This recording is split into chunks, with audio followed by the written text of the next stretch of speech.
చెందిన పింకీ అనే సినిమా నిర్మించిన నిర్మాత గారు, మన గతంలో జనం జరిగిన కదా అని అద్భుతమైన సినిమా తీసిన దర్శక నిర్మాత ఆయన దర్శకుడు అయి ఉండి మరో దర్శకుడికి అవకాశం అంటే అది గ్రేట్ అచీవ్మెంట్గా మనం ఫీల్ అవ్వాలి.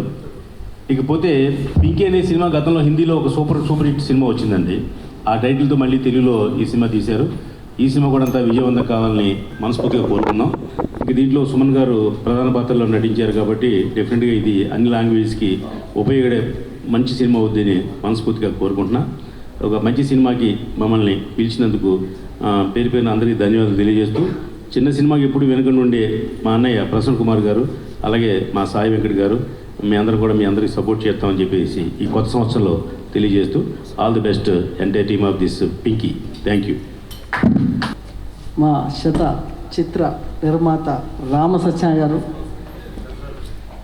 నిర్మాతల కౌన్సిల్ కోశాధికారి గారు, అదేవిధంగా ముఖ్యంగా ఈ సినిమా పింకీ వారు ప్రొడ్యూసర్ గారు ఒక 1-2 నెలల క్రితమే అనుకుంటాను మేము ఇదే వేదికలో వారికి ఆశీర్వదించడం జరిగింది. జనం అనే సినిమాని ప్రజల్లోకి తీసుకెళ్ళి జనంలో మంచి సినిమాగా పేరు తెచ్చుకొని వెరీ షార్ట్ టైం ఒక నిర్మాతగా ఒక దర్శకుడిగా ఉన్న వారు ఇంకొకరికి దర్శకుడిగా అవకాశం ఇవ్వడం అనేది రామ్ సత్య గారు చెప్పినట్టు నిజమే గ్రేట్. అది ఇవ్వాలంటే చాలా కష్టం. మరి వారి కంగ్రాచ్యులేషన్ రవికుమార్ గారు, శ్రీరపు రవికుమార్ గారు కంగ్రాచ్యులేషన్. సుమన్ గారి యొక్క క్యారెక్టర్ చూసినట్లయితే ఎక్స్ట్రాడినరీగా అనిపిస్తుంది పోస్టర్ పైన. సో చాలా బాగా డిజైన్ చేసారు అనుకుంటున్నాను Ravikumar. So all the best. ఈ సినిమా మంచి పేరు తీసుకొని రావాలి యూనిట్ అందరికీ. మరి Kiran hero, nice, congratulation, all the best. త్వరలో సినిమా కంప్లీట్ అయింది, ఫిబ్రవరిలో రిలీజ్ అని చెప్తున్నారు మా PRO box office Ramesh Kumar గారు. ఆయన ప్రతి సినిమాకి ఆయన బ్యాక్ ఉండి సినిమాని ప్రమోట్ చేయడంలో ఆయన దిట్ట.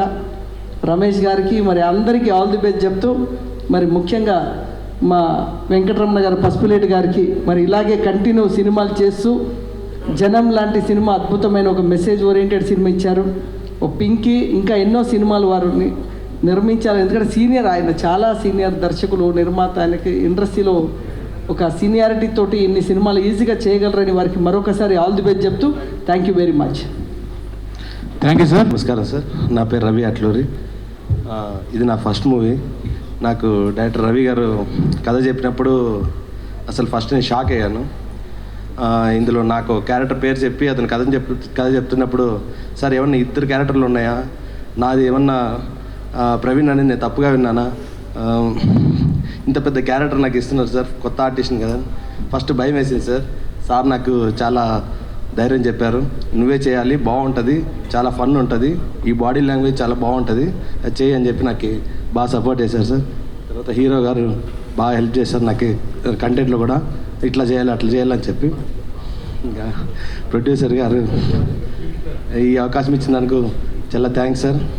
డైరెక్టర్ గారు సార్ చాలా థ్యాంక్స్ సార్. నాకు ఫస్ట్ మూవీనే నాకు కొంచెం ఫుల్ లెంత్ క్యారెక్టర్ ఇచ్చారు, బాగా పర్ఫామ్ చేశారు అనుకుంటున్నాను. తర్వాత రిలీజ్ అయిన తర్వాత మీరే వేసేదాన్ని మార్కులు బట్టి నా ఫ్యూచర్ ఉంటుంది ఇండస్ట్రీలో. చాలా thank you sir, thank you so much. అందరికీ గుడ్ మార్నింగ్.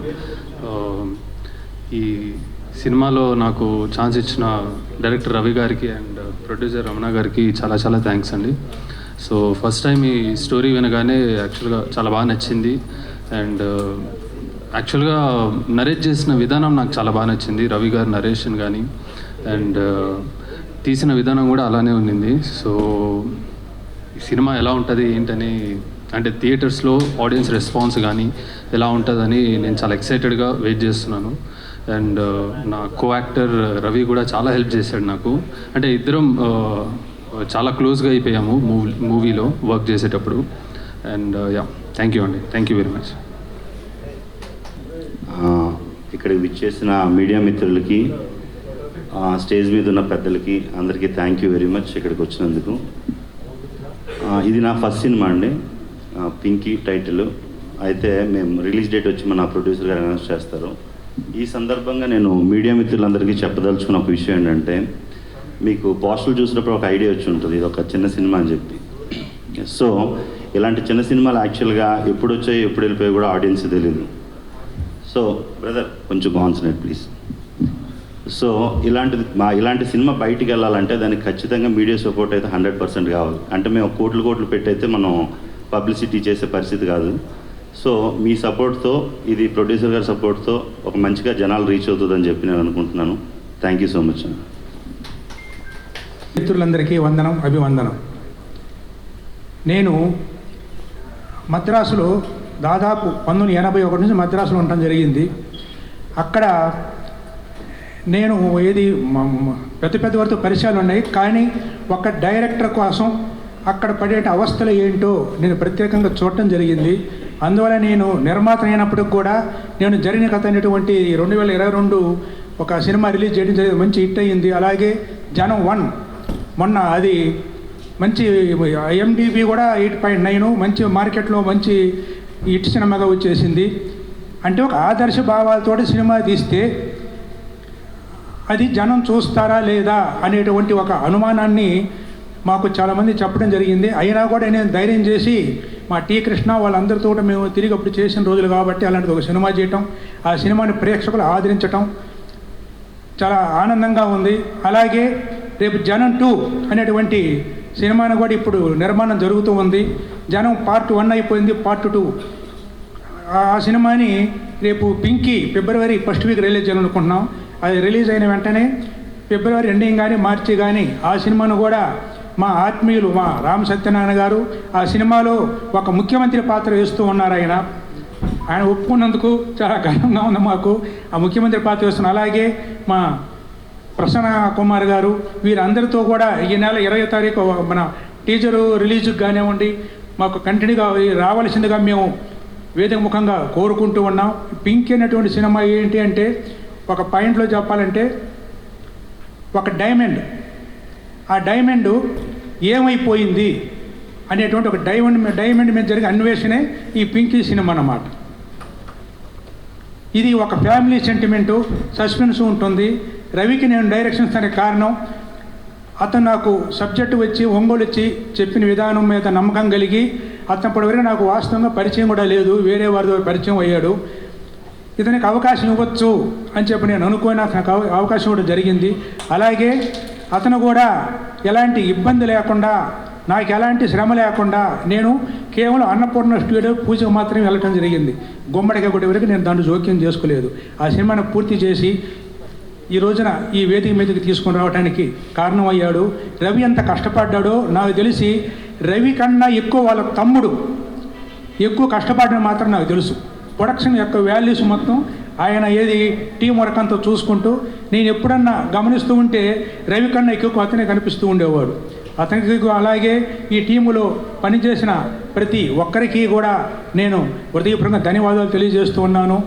సత్యానంద గారి దగ్గర నుంచి మన కిరణ్ని రవి తీసుకొచ్చి సార్ ఇతను హీరోగా పెడతాను అని చెప్పన్నప్పుడు ఓకే రవి నీ అభిప్రాయాన్ని నేను ఏకీభవిస్తాను, అలాగే చేయమని చెప్పన్నాను. మా మీడియా సోదరులందరూ గతంలో నాకు ఏ విధంగా మీరు సహకారం అందించారో అలాగే మీరు పూర్తి సహకారం అందిస్తూ ఉండాలని అందిస్తారని చెప్పని కోరుకుంటూ నేను మరొకసారి అందరికీ ధన్యవాదాలు తెలియజేస్తూ సెలవు తీసుకుంటున్నాను. పింకీ మంచి టైటిల్, అంటే హిందీలో అమితాబ్ బచ్చన్ గారిది చాలా పెద్ద హిట్, చాలా పెద్ద నేమ్ వచ్చింది. అలాగే కన్నడలో పింకీ హెల్లి అనే ఒక సినిమా ఇండియన్ పనోరమాలో సెలెక్ట్ అయ్యి ఇంటర్నేషనల్ ఫిల్మ్ ఫెస్టివల్ గోవాలో కూడా స్క్రీనింగ్ జరిగి వరల్డ్లో నెంబర్ ఆఫ్ ఫెస్టివల్స్లో హైయెస్ట్ అవార్డ్స్ తీసుకున్న సినిమా కన్నడలో పింకీ హెల్లి. ఆ పింకీ అనేది చాలా గొప్ప టైటిల్. అంటే మన ఇళ్లల్లో చాలామంది పిల్లలకు కానీ లేకపోతే చాలా రకరకాల పెట్ డాగ్స్కి కానీ లేకపోతే డైమండ్స్కి కానీ అన్నిటికీ ఉండే వాడుక పదం పింకీ. అంటే టైటిల్ ఎప్పుడు కూడా క్యాచీ టైటిల్ ఉంటే ఫస్ట్ హిట్లో అదొక 25 to 30% అది తీసుకుంటుంది. సో అలాంటిది చేశారు. అలాగే పసుపులేటి వెంకటరమణ గారు 2 సినిమాలు చేసి ఇది 3వ సినిమా చేస్తూ ప్లస్ 4వ సినిమా అండర్ ప్రొడక్షన్లో ఉండి, అంటే ఆయనకి పెద్ద పెద్ద సినిమాలు చేయగలిగే కెపాసిటీ ఉన్నా కూడా ఆయన ప్యాషనేట్గా ఒక డైరెక్టర్స్ ఇక్కడ ఉన్న చిన్న చిన్న టెక్నీషియన్స్ పడే ఇబ్బందులు చూస్తూ ఆయన చిన్న సినిమాలు చేయటం అనేది డెఫినెట్గా చెప్పాలంటే ఇండస్ట్రీ పరంగా ఒక అదృష్టం. ఇట్లాంటి వాళ్ళు రావాలి, ఇట్లాంటి వాళ్ళు వస్తేనే ఇండస్ట్రీ బాగుంటుంది. అలాగే రవికుమార్ గారు, సో ఆయన డైరెక్టర్గా పెట్టుకుంటే జనరల్గా ఏంటంటే ఫినిష్ అయ్యే టైంకి డైరెక్టర్కి ప్రొడ్యూసర్కి గొడవలో గోలా ఉంటాం, చాలా చూస్తూ ఉంటాం. అలాంటిది ఒక ప్రొడ్యూసర్ నేను జస్ట్ కొబ్బరికాయ కొడతానికి వెళ్ళాను, తర్వాత మొత్తం డైరెక్టర్ వాళ్ళ తమ్ముడు మొత్తం ఉండే చేసుకున్నారు అని అంటే వాళ్ళు డైరెక్టర్ ఎంత బాధ్యతాయుతంగా ఎంత పర్ఫెక్ట్గా వ్యవహరించాడో అర్థమవుతుంది. వాళ్ళ తమ్ముడు వాళ్ళ ఫ్యామిలీ పరంగా వాళ్ళు ఎంత సపోర్ట్ చేశారు అనేది అర్థమవుతూ ఈ ఇవాళ దీనిలో ప్రొడ్యూసర్ డైరెక్టర్ని మెచ్చుకుంటున్నాడు అని అంటే డెఫినెట్గా ఇలా మెచ్చుకునేటట్టు ఉంటేనే ఇండస్ట్రీ. ఒకప్పుడు పాతకాలంలో ఆ పద్ధతిలో ఉండేది. మనకు దొంగరావుడు సినిమా అప్పుడు డైరెక్టర్ కేవీ రెడ్డి గారి రెమ్యునరేషన్ ₹1,00,000, అక్కినే నాగేశ్వరరావు రెమ్యునరేషన్ ₹20,000. అప్పుడు 6 లక్షల్లో సినిమా తీస్తానని 6,25,000 చేస్తే అప్పుడు కేవీ రెడ్డి గారు నాకు 1,00,000 వద్దండి, నా ఆ 25,000 తగ్గించి 75,000 ఇవ్వండి అనేది ఒక సిస్టమేటిక్ పద్ధతిగా ఉండే ఆ రోజుల్ని మళ్ళా గుర్తు చేస్తూ ఇవాళ ఈ డైరెక్టర్ వ్యవహరించిన విధానం ఆ పద్ధతిలో ఉంది. అలాగే హీరో చూస్తూ ఉంటే అతన్ని ఒక షేప్లో చూస్తే విజయ్ ఆంటోనీ లాగా ఉన్నాడు, ఒక షేప్లో చూస్తే అరుణ్ విజయ్ లాగా ఉన్నాడు. ఆ ఫీచర్స్ ఉన్నాయి, ప్లస్ వాళ్ళిద్దరికంటే మంచి హైట్ ఉన్నాడు. డెఫినెట్గా ఫ్యూచర్ చాలా ఉండి అతను సక్సెస్ఫుల్ హీరోగా అవుతాడు అనుకున్నాం. సరే ఆ పక్కన ఇంకొక ఆర్టిస్ట్ ఆయన కూడా ఇంట్రడ్యూస్ చేస్తే ఆయన అదే తమిళ సినిమాలో కామెడీలో ఇవాళ నెంబర్ 1గా ఉన్నాడు, ఆ గెటప్లో ఉన్నాడు. డెఫినెట్గా ఆ రేంజ్కి ఎదగాలని కోరుకుంటూ ప్లస్ మోర్ ఓవర్ పిఆర్ఓగా బాక్స్ ఆఫీస్ రమేష్ గారిని పెట్టుకుంటే మనకి ఎదురుగుండా ఛానల్స్ ఇది కెమెరాలు చాలా ఎక్కువ తెప్పించగలిగాడు. అదే కాకుండా ఒక యాంకర్ బిల్లును కూడా మాకు కాపాడుతూ మా ప్రొడ్యూసర్లకు ఉపయోగపడుతూ యాంకర్గా కూడా వ్యవహరిస్తున్నాడు. డెఫినెట్గా థ్యాంక్ యూ రమేష్ గారు. ఇలా మాకు పొదుపు మార్గాలు చూస్తే మేము ఇంకెన్నో సినిమాలు తీయడానికి పనికి వస్తుంది. సో ఇట్టా ఈ సినిమా సక్సెస్ అయితే ఇంకెన్నో సినిమాలు చేయగలిగిన పసుపులేటి వెంకటరమణ గారు కనీసం ఇలాంటివి మళ్ళీ గౌక్కుని ఏదో పెద్దయ్యాను అనుకుండా ఇలా చేస్తూ ఎంతోమంది ఆర్టిస్టులకి టెక్నీషియన్స్కి వాళ్ళందరికీ కూడా ఒక లైఫ్ ఇస్తూ ఇట్టా ఒక 100 సినిమాలు పూర్తి చేయాలని మనస్ఫూర్తిగా కోరుకుంటూ ఈ సినిమా మంచి సక్సెస్ అవ్వాలని, ఇలా సక్సెస్ అవ్వటానికి మీడియా ప్రధాన పాత్ర డెఫినెట్గా మీడియా ప్రమోట్ చేసి చేయాలని చెప్పి కోరుకుంటూ ఈ రాబోయే సంక్రాంతి కానీ రాబోయే రిపబ్లిక్ డే శుభాకాంక్షలు తెలియజేస్తూ అందరూ బాగుండాలి, అందరితో మనం బాగుండాలి అనేది ఇండస్ట్రీ నినాదంగా ఉండాలని కోరుకుంటూ సెలవు తీసుకున్నాం. Thank you sir. రికార్డింగ్ ఇచ్చింది ఆయనే. యాక్చువల్గా చెప్పాలంటే మణిశర్మ గారు రీ రికార్డింగ్లో ముఖ్య భూమిక ఆయన వహించేవారు. చిన్న రీ రికార్డింగ్ కానీ చిన్న మ్యూజిక్ అంటే కూడా చాలా పెద్ద క్రేజ్. అట్లాంటి చిన్న కూడా దీంట్లో ఉన్నాడు. Thank you.